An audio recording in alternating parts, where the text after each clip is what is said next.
Ladies and gentlemen, fight fans all around the world, let's talk some boxing.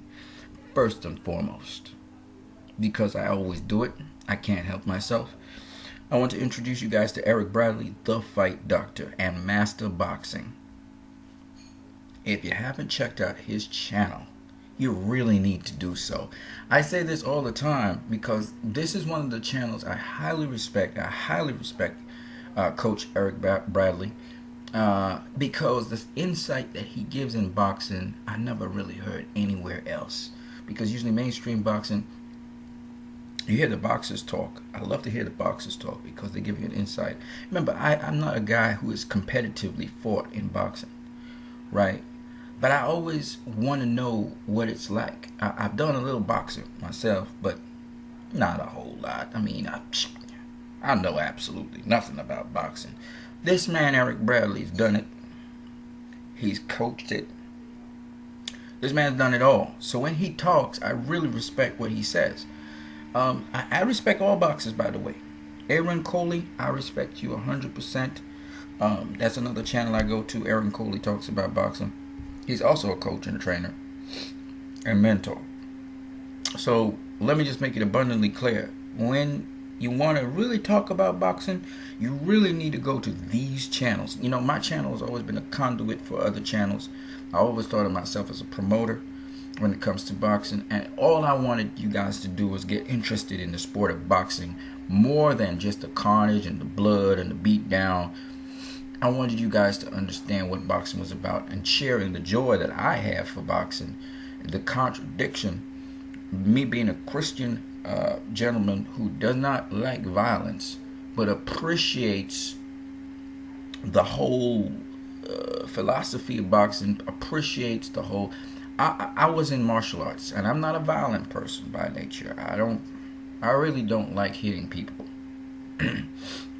But I was in martial arts nonetheless for self-defense. You know, anybody would tell you, and you heard the great Bruce Lee say it too, the art of fighting without fighting. It is better to resolve any conflict or altercation, even to resolve a conflict with a violent person, non-violently. That is the best way.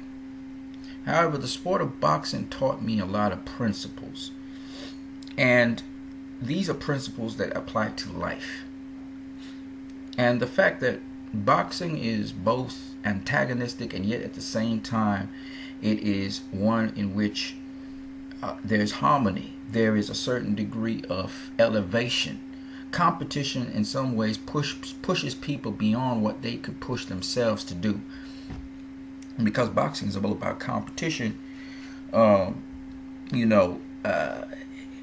a sport, it's kind of primitive and brutal in the sense that people are hitting one another, but at the same time, it sort of brings out the best from each person, and there's a certain camaraderie between the people who fight one another. You know, there's a saying: you don't truly get to know someone unless you fight them, and to some degree, that is true. So, Coach Eric Bradley said, everyone wants to know how to beat Floyd Mayweather.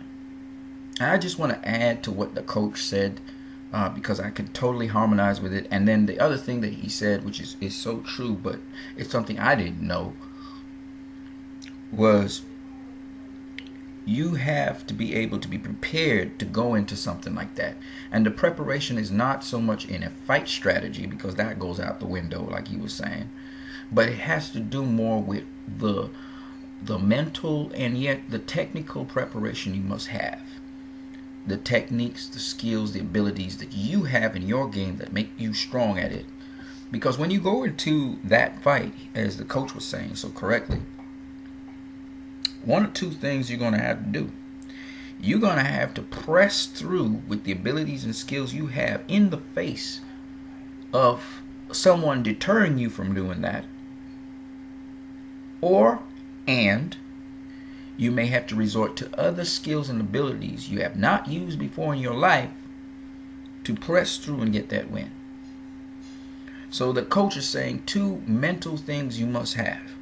In the face of adversity, you must press through with your strengths. You must be mentally strong enough to do that. You're going to have to collect a hail of fire, and sometimes you may get knocked down, or you may actually get knocked out. You must not be afraid to be knocked down or knocked out. You must press on even though you are deterred, even though your arms feel like lead. You must press on with the abilities and skills you have.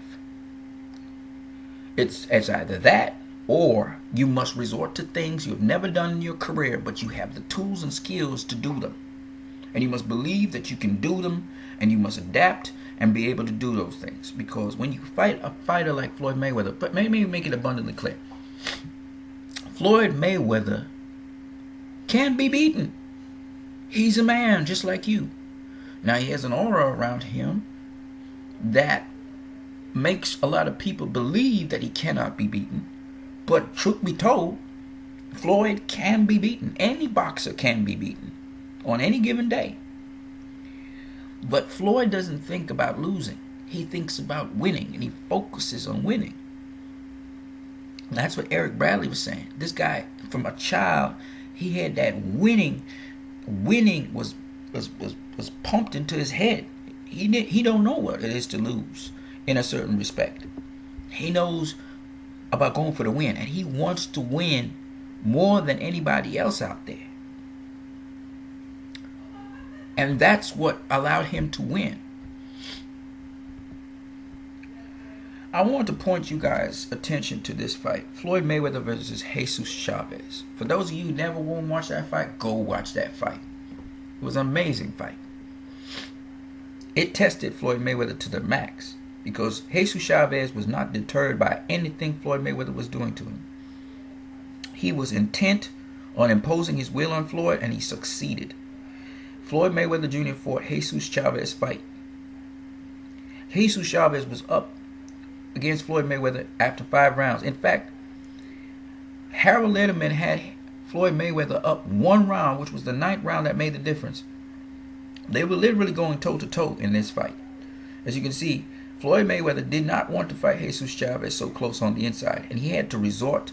Jesus Chavez made Floyd have to fight in an inside game. He had to make him apply his inside game. And nothing deterred Chavez from getting to Floyd. No punches, nothing. And who knows what would have happened if Randy Shields didn't stop that fight. Because Jesus Chavez, he was taking a hell of a lot of punishment. And in the 9th round, he looked like he was fading. But he got Floyd on the ropes at the end of the 9th round. Right? But you can see this was a toe-to-toe kind of battle. This was a toe-to-toe. You can see Chavez is beating on Floyd's body. This was an amazing fight. Jesus Chavez would go on to become 2-time, 2-divisional world champion after this fight. Okay? In fact, I think Floyd Mayweather and George Foreman said that he would become a world champion because he was a world champion. Both Floyd and I think George Foreman said that. This guy is going to become a world champion. And he did. The difference was he didn't want it as much after that. He had accomplished what he had set out to do. His hunger was there. And then all of a sudden, he no longer had that hunger and he was defeated. But my point anyway is this. And this was a hell of a fight, as you can see. All right? This was a hell of a fight. Floyd fought Chavez fight. Floyd fought Chavez fight. I'm going to reinforce that again for you guys. Floyd fought Chavez fight. When Floyd says, I went mentally places that a lot of these fighters are not willing to go, he's talking about these kinds of fights. A fight where he had to persevere. And in this case, Floyd did not make the adjustments to Chavez. Chavez, this is a fight before Jose Luis Castillo. Chavez imposed his will on Floyd. And Floyd, he had busted head, all kind of thing happened to him. Floyd fought Chavez fight. He fought Chavez fight. And I'm telling you now, I would have loved to see how this fight would have gone if Randy Shields had allowed Chavez to continue. Because Chavez was he was putting in the work. He was putting in that work. You can see also Chavez has pretty decent defense. A lot of them shots, even though Floyd landed some flush headshots, Chavez was working that body, boy. He was working that body. All right? I always tell people, this was Floyd's Frazier. This was Floyd's Frazier. right? You know Muhammad Ali versus Frazier? This was Floyd's Frazier. And the kid was more accurate than Marcos Maidana was accurate. And he was more effective than Marcos Maidana was effective. Look at him, how many body punches he's landing on Floyd there. Okay, he blocked the headshot. Blocked that headshot. Look, it's inside fighting only going on here. Stab to the pit. Overhand right. Floyd lands an overhand right while he landed a liver shot. And Jesus Chavez was a dude that used to knock people out. He'd break them down to the body. He reminded me of Julio Cesar Chavez a little bit. He was a smaller Julio Cesar Chavez. Alright? He didn't have as much power as Julio Cesar Chavez, but this boy, man, look at this. Look at this. People watching this. Okay, Floyd pushing back now. In round 9, Floyd pushing back. But he had to fight Chavez fight. And he had to fight it better than Chavez was fighting it. Because Floyd wanted to win. He had bad hands in this fight too. But he wanted to win. It became an inside fight. Look at them go. Look at them go. Toe to toe. Look at them go.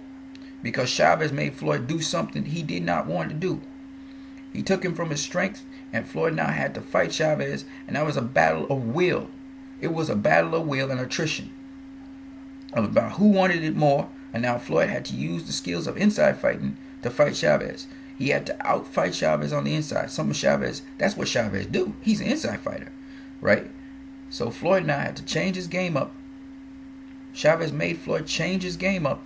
Look at all those buddy punches. I mean, Floyd is kind of shielding some of them. Look at Floyd now. He's trying to implement his mid-range game. This is a mid-range game right now.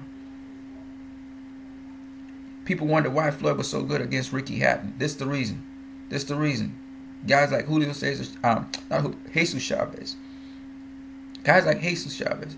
Floyd was really going at it now. Now it's mid-range at inside fighting. Floyd just started going. He just changed. He totally changed. He totally changed up his game. Chavez made Floyd take his game up. Look at Floyd clinching. You ain't gonna clinch on the inside. He ain't gonna let you rest on the inside. That's his territory. So when you looking to hug and clinch, that's when he gonna just go to work. This Chavez replying now to Floyd. See, because you can't be deterred by punches of a fighter. You can't be denied. If you want to win, you cannot be denied. It don't matter. It don't look like you gonna win. It don't look. You can't see no way to win, but some way somehow you gotta win. See, and that's what Floyd got. He got that mentality. Some way somehow I'm gonna win this fight. Some way somehow I gotta win. If I gotta out punch you on the inside, if I gotta out in-fight you, I'm gonna do it.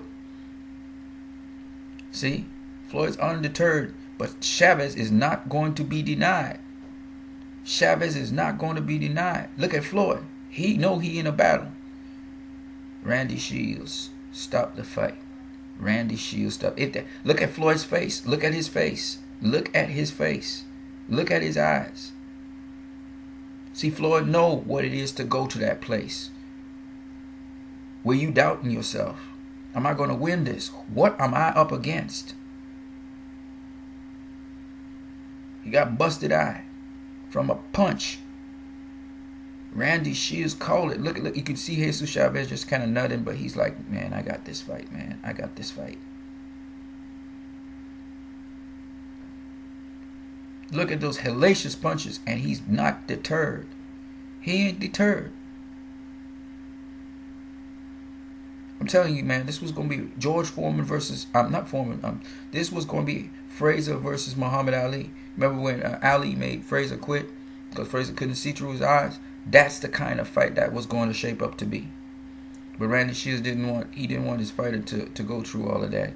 In a way, I'm sad because I'm telling you, man, you saw the glimmer of doubt in Floyd's eyes.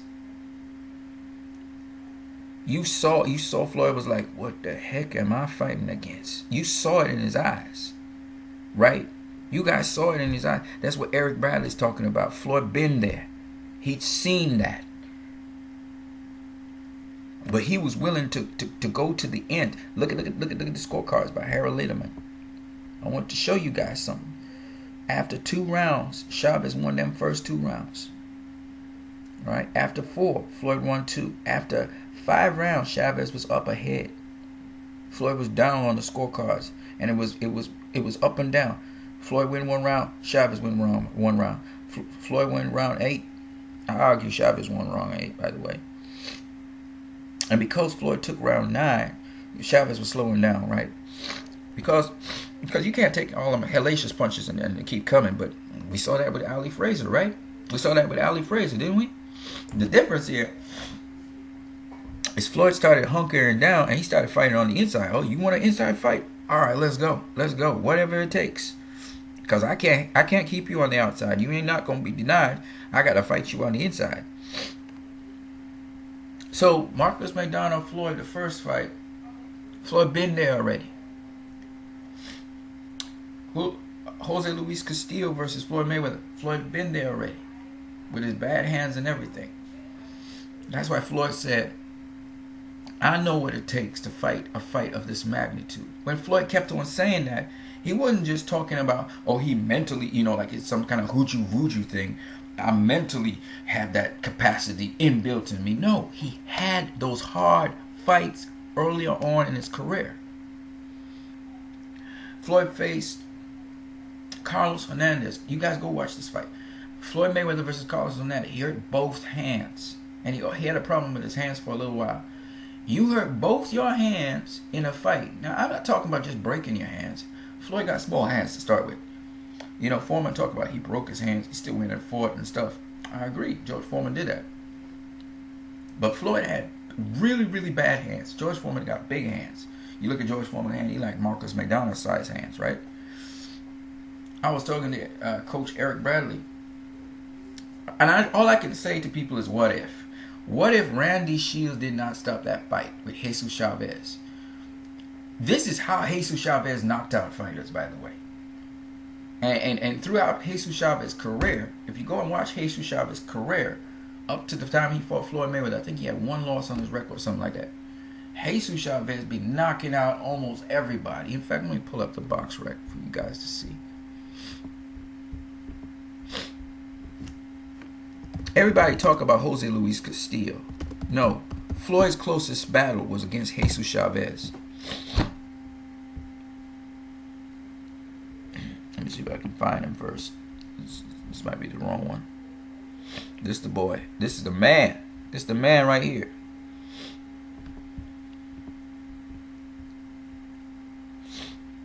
So here's where he fought Floyd Mayweather in 2001. Before that, look at this. Look at this guy. He had one loss. It was a split decision loss. It's against a guy called Carlos Genaro. Right? This is when he's just beginning his career. Look how many knockouts this kid had. And it's because he worked the body, come up to the top of the head. He's do like Julio Cesar Chavez. The formula that never fails. TKO, TKO, TKO, TKO, retired guy, KO, TKO, KO, TKO, KO, TKO, technical draw, okay. TKO, RTD. Like, this boy was mean. He was mean. He used that formula. He was a Chavez. I don't know if he was related to Julio Cesar Chavez. I don't even know what Jesus Chavez is doing these days. But look at this. Look at this. Look at this. Look at this. This boy was bad. This boy was bad. Okay? Alright? For the NBF Super Featherweight title, homie he stopped a guy called Tom Johnson. This boy was for real. This is what he did after facing Floyd Mayweather. He faced a guy in Austin, Texas, and he beat him to get the WBC Super Featherweight title. Of course, Floyd was no longer Super Featherweight champion. He lost it to Eric Morales. A unanimous decision loss to Eric Morales. All right? Yeah, okay. But if that was enough, he went up for a guy called Levander Johnson. Levander Johnson was a good fighter. All right? No doubt about it. After he won the World Lightweight title, he lost it to Julio Diaz. All right? The two guys, you see, Eric Morales is a legend, Mexican legend, and Julio Diaz, he turned out to be a great lightweight, one of the great lightweights of all time, right? After that, he went on to face Jorge Linares, who was a very, very hard puncher, Humberto Soto, who turned out to be a very good champion, David Diaz, who turned out to be lightweight champion of the world, Michael Kitsidis, who he never became, I don't think he became a world champion, but he was up there, top contender, right? And later on in his career, the fire went. You know, when you win a championship, you win a championship beating a notable name.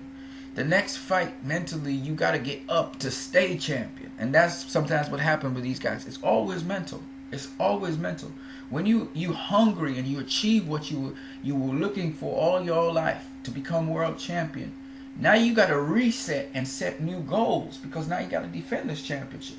And there's somebody hungry coming after that too. And people don't understand the mindset of Floyd Mayweather. His mindset, I don't know it perfectly, but I listened to what Floyd said. He never ever takes anything for granted. He knows that if you're not hungry for the win, that's when you're gonna lose. See,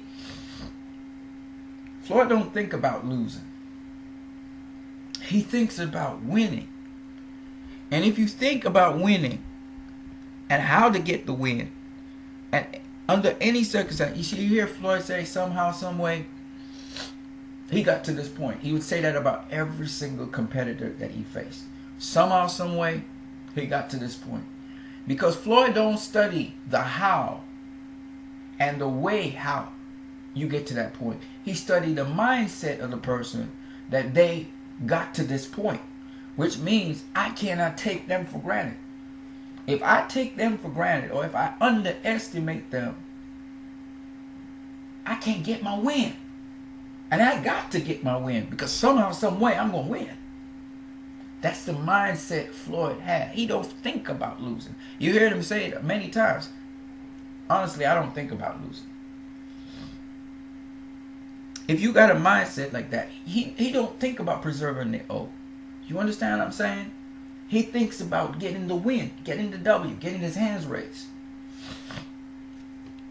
That's why he continues to win. And the moment somebody else thinks the same way as he does, or more, wants it more than he wants it, they'll win him.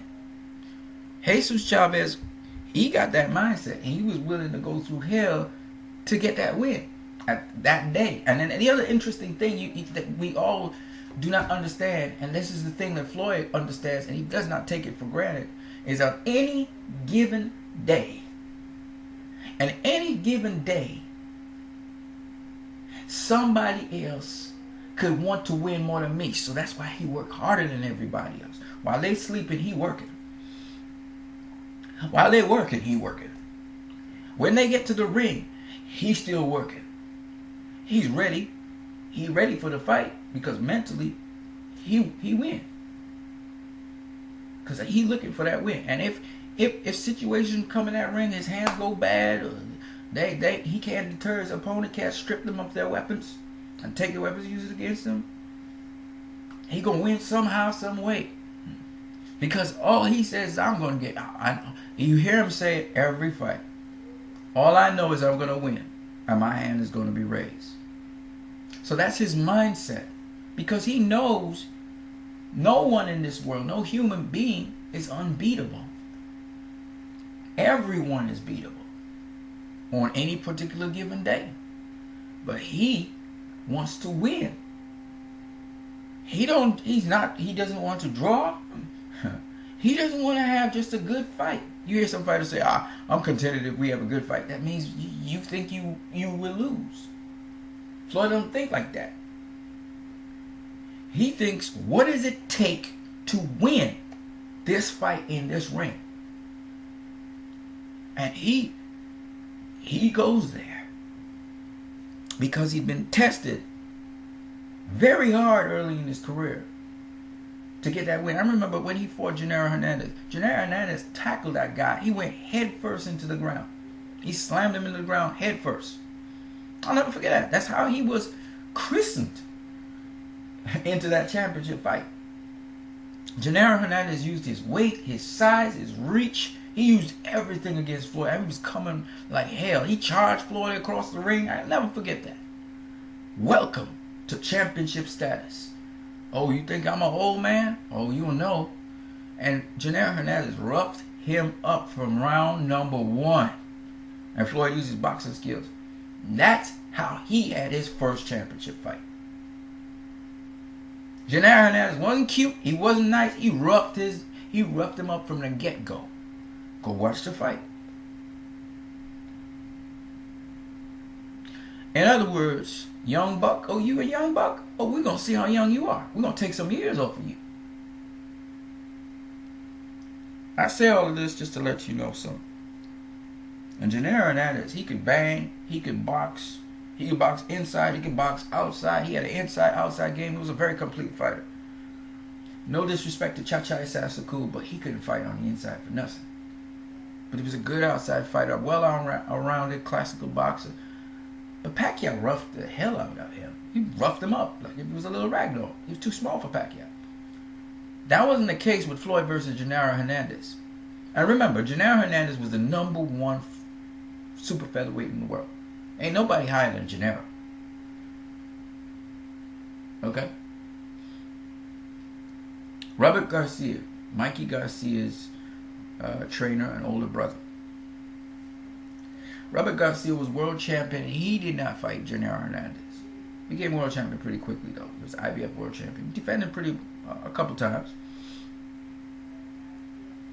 But he, in the face of real competition, he crumbled. Not Floyd. And Floyd got roughed up early on. My point is this.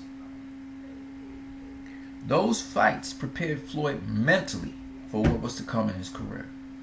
And what young fighters need to understand, you can be outclassed. And I think a lot of the Mayweather TMT fighters understand this. And that's what their mindset is at. You can get outclassed by a fighter. He could be beating the crap out of you. He could be bigger, stronger. He could be more skilled than you.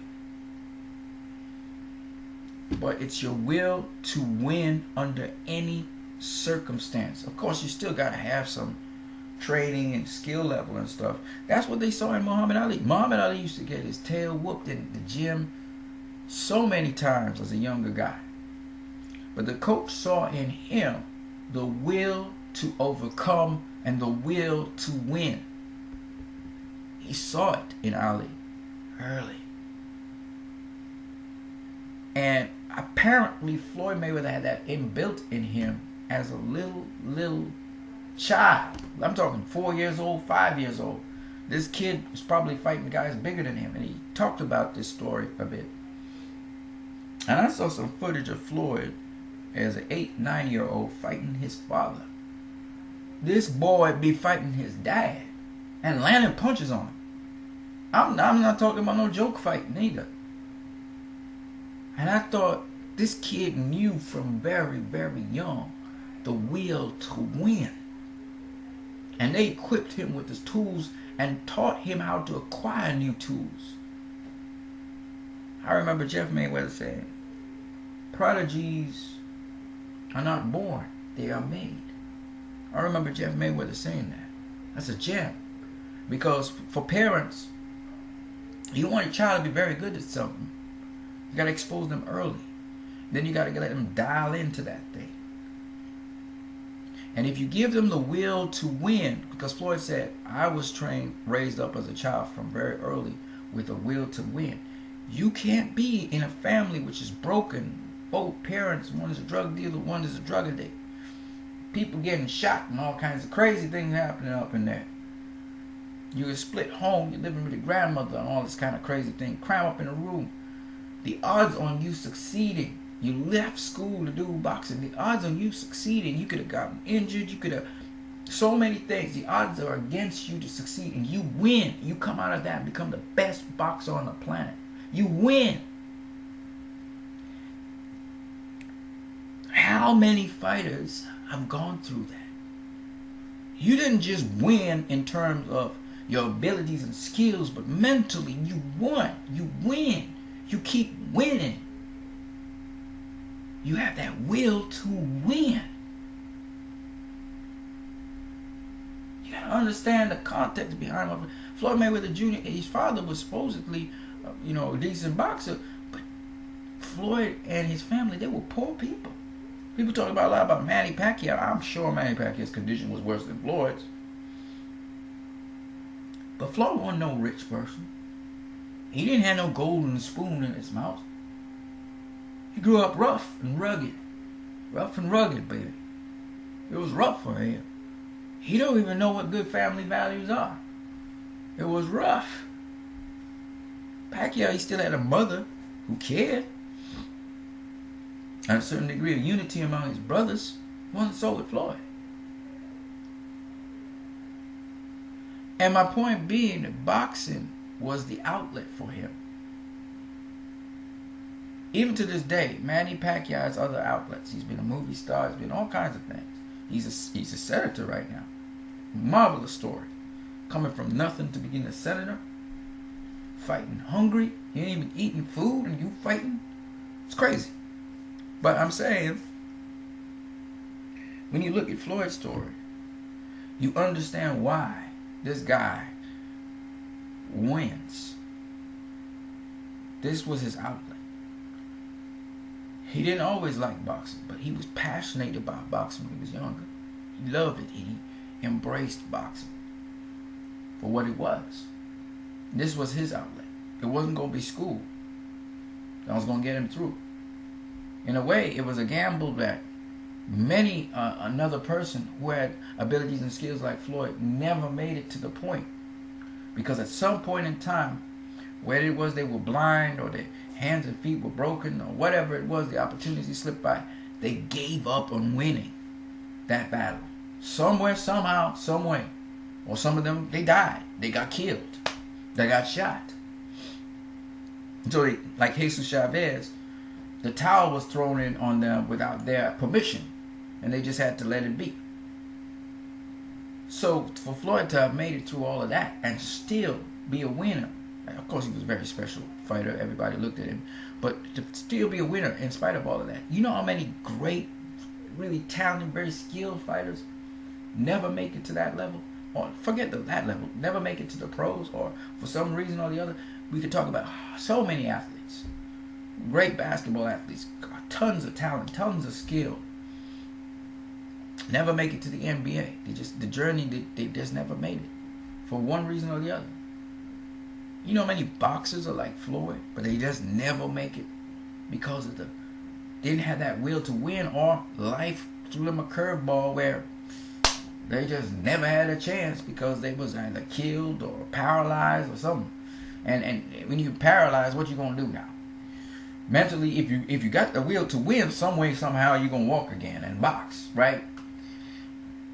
But it ain't always that easy, because it's all about faith. At the end of the day, it's all about faith. It come down to faith. So I'm just saying this so you guys can understand the depths to which Eric Bradley's talking about. It take a whole lot in you. You know, you got to be prepared in that boxing ring for that. Real fights. That's what Eric Bradley was saying. It wasn't about training and all of that. That's important. But that you got to have the fights. You got to have that experience to get that mental up. You have to be where all the odds are against you. Jesus Chavez was going neck and neck with Floyd. But there was another fight where he was outgunned and outclassed early. That was against Zab Judah.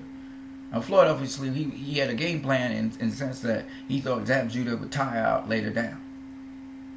And he would try and find a way. But he was outgunned. He was dropped. I mean, Zab Judah was beating him. But he found a way to win against Zab Judah.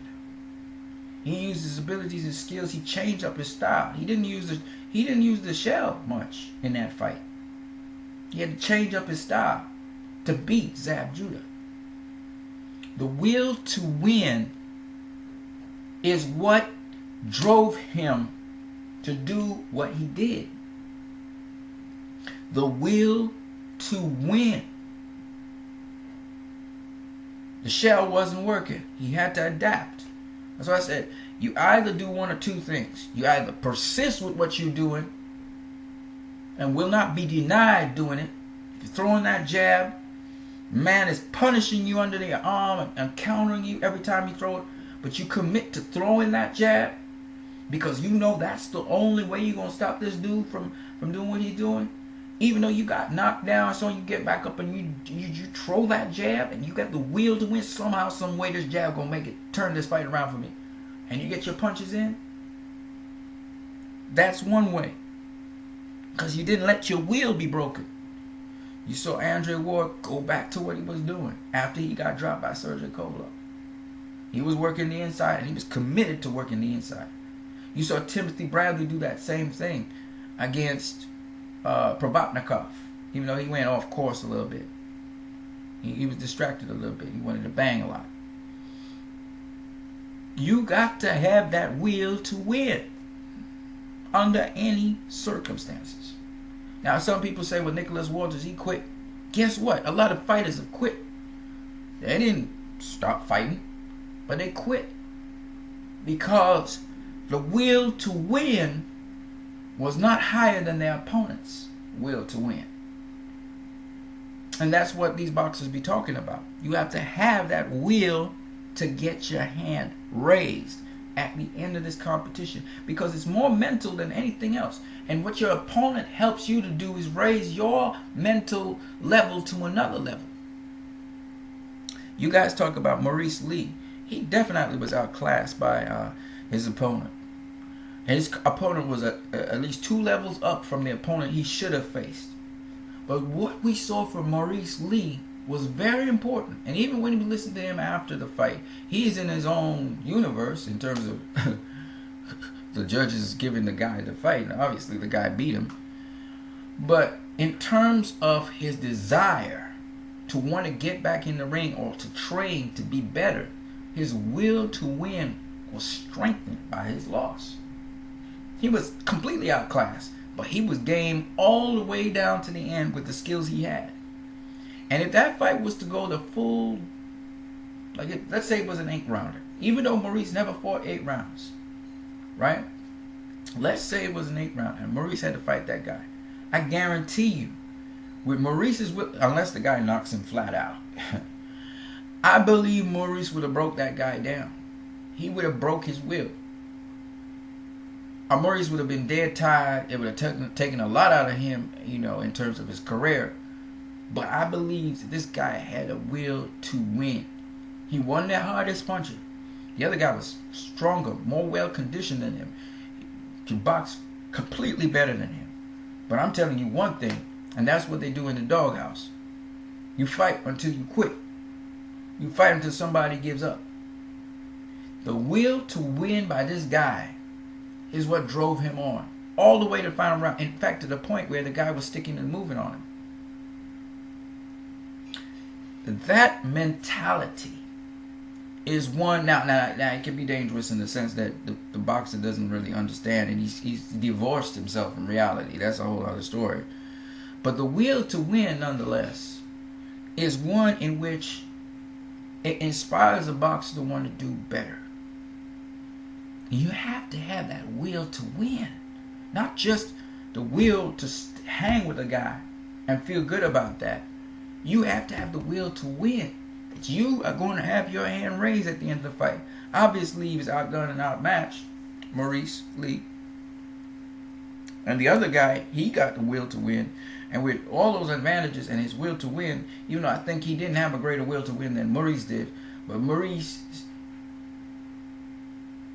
with all of those skills and abilities, Maurice couldn't somehow, some way figure out a way to knock that guy out. Because he had to stop that guy, not only in the final round, but he had to stop him in the round before. And he was trying to stop him. He was going for broke, right? But you have to find that way to get that W. You have to find it. And it ain't going to come by some strategy or something you practiced, some fight plan. It comes from tapping into whatever it takes to win, and whatever tools I have, I will find a way to win, and I will find it. And you're not thinking that really. You're just thinking about getting the win on this guy and finding the way to win this guy. Every single time, every little battle you have in there, you finding a way to win, because there's little battles, and you're finding a way to win each one of them and take away his momentum from him and his control of the fight. Sometimes the level of one person to another is just too far, that even if you have that will to win, you don't have the will to win that is necessary, because you didn't have the tools to be able to beat that person. But you have to go there mentally.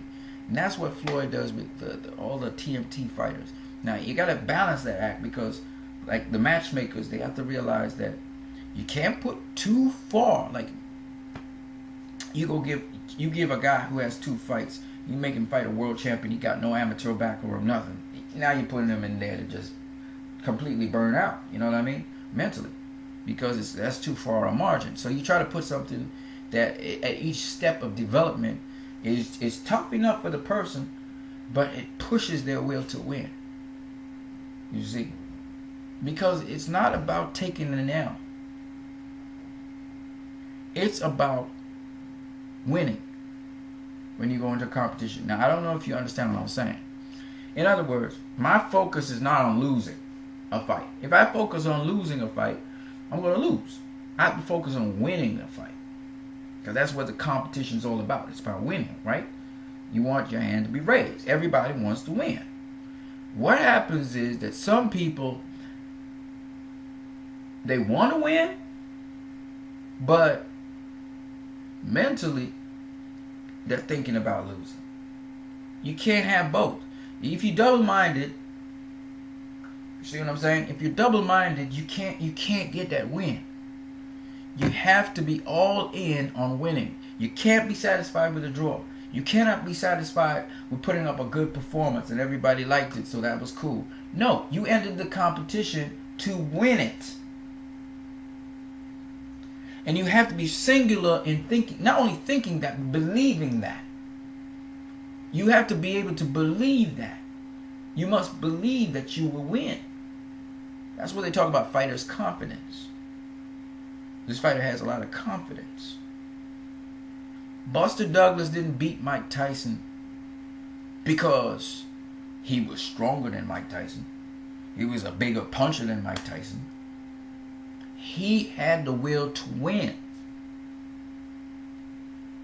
He had the will to win. He didn't know how he was going to beat Tyson, but somehow, some way he was going to beat him. And he trained and he prepared himself as best as he could to face whatever he had to face and to resort to whatever he needed to resort to win. Floyd Mayweather don't know what he's going to do in the ring. He can't tell you, oh, I'm going to do this to this guy. I'm going to knock him out in the 8th round. You know Muhammad Ali used to make those predictions. Hey, Floyd ain't dumb enough to do that. What he do know, though, he can make this prediction. I'll win. Somehow, some way, I'm going to win. And that's the mentality. And it reminds me of a biblical saying. And this is a life lesson for you guys. Because we are already on the winning team if we believe that we will live forever. I'm going in my Christian values now. So you guys are going to have to swallow that. We're on the winning team. Eternal life is ours if we accept it. You know what I'm saying? Now some people, they don't accept eternal life. That's their story. You know, it's there. But you got to believe. You got to have the faith to believe that eternal life is yours. Now, what are you going to do about it? Do you really believe that? See, Floyd believed he would win a fight. Well, do you believe that you can have eternal life? You understand? You got to have the will to win. You guys have a great one.